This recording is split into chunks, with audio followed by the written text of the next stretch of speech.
sitzt seit 20 Jahren hinter Gitter und Stahl und zählt seitdem die Stunden zum wiederholten Mal. Er hat wenig geredet in dieser Zeit und zwangvoll zu schreiben ist sein einziger Zeitvertreib. Er versucht zu vergessen, was dann ist geschehen. Als für ein paar Sekunden etwas in ihm anders war. Und heute ist er 40 und sieht aus wie ein Greis.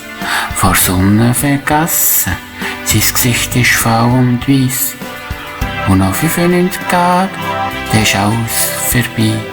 Nur noch 95 Tage, dann ist er endlich frei. Aber wer von denen draussen hat die Zeit, ihn zu verstehen? Oh, lass die Tage ganz langsam vergehen. Er hat ausgeträumt, die Zeit ist viel zu lang, um zu bestehen. Er schaut nur, wenn der Morgen kommt, lässt die Sonne untergehen.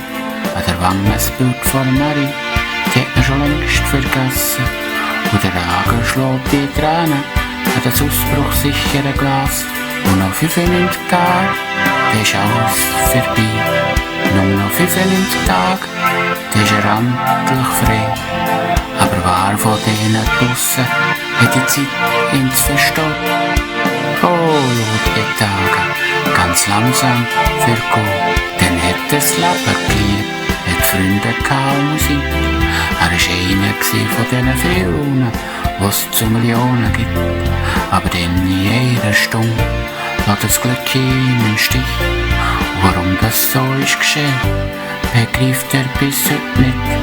In den zerbrochenen Spiegel schaut er längst nicht mehr rein. Und die Wassersuppe schmeckt ihm so wie anderen der Wein. Er hat Angst vor diesen Tagen, wo man ihn ausführt.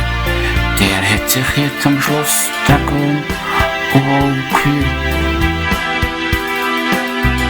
Und nach 95 Tagen, dann ist alles vorbei. Nur noch 95 Tage, dann ist er endlich frei. Aber wer von denen draussen hat die Zeit, ihn zu verstehen? Oh, lass die Tage ganz langsam vergehen.